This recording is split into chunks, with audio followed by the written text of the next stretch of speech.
پښتنه کړی ده چې یو سړی قصدان مونځ پرېږدي دې څه حکم دی؟ خو ته پته چې مونځ ټیم دی او بیا هم یې چې مړه به زه نه کوم مونځ دې څه حکم دی؟ ګوره دوه مسلې دي، یو یې مونځ نه انکار کول دي، یو مونځ نه کول دي.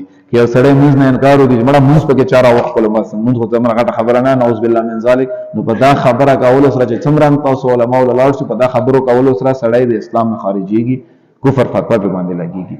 دویم دا چې یو سړی قصدن مونځ نه کوي، یعنې مونځ پته ورته چې مونځ ټیم دی خو بس نه کوي، انکار دې نه کوي چې یاره مونځ پکې چا راوښتی، مونځ مني انکار نه کوي خو مونځ کوي نه.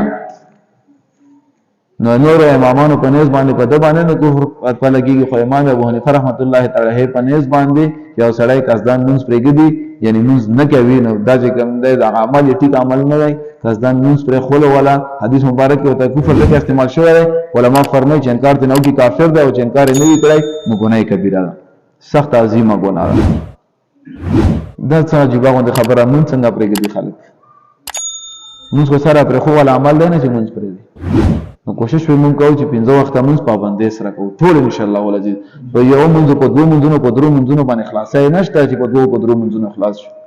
موږ ډېر ځوانان په حجرو کې ناست وو، جمع ولاړه وي، لکه مثال په هم په حجره کې ناست وو، په ګټونو کې ولته جمع ولاړه وي، خپل ګپونه یې لګوي، موبایل کې لګوي، د ډېره زیاته نقصان او افسوس والا خبره. او بیا باندې مې ډېرې ښکلې باندې وي. موږ راځي دا خبره تاسو ته بیانوم.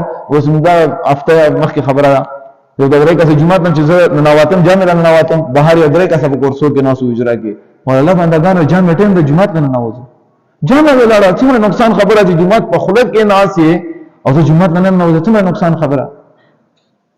وایي موږ دلته مشرانو کې نه ولیدو چې خلک دعا له راسي تاسو ورته دلته کښېنو، دا خو چټي ځان نه بوس وهي، چټي لګیا چې مېلمانه راشي یا نور خلک راشي خو هم جومات ته راننوځي، مونځ یې وکړي مونځ نه پس بیا راشي. مونځ نه چې راووتلم هماغسې ناست وو، هماغسې ناست وو، سړی پروا نه وه چې یاره مونږ باندې خو مونځ فرض ده، مونږ مونځ کوو. نو دا ډېره زیاته نقصان والا خبره ده چې یو سړی مونځ پرېږدي. کوشش وکړو چې ټول پوره مونځونه کوو. موږ په جومات کې هم ډېر داسې خلک وي چې صرف جمعې مونځ کوي، نو صرف جمعې په مونځ باندې پیدا نشته دی. هغو بعضې خلکو نه اورېدلي وي که نه، عالمانو نه اورېدلي وي، همداسې خلکو نه چې یو جمعې مونځ وکړي بیا بل جمعې مونځ وکړي، منځ کې کوم ګناهونه یې کړي الله یې ته معاف کړي، نو وایي چې بس مړه منځ کې مونځونه هم پرېږده، نو داسې خبره نه.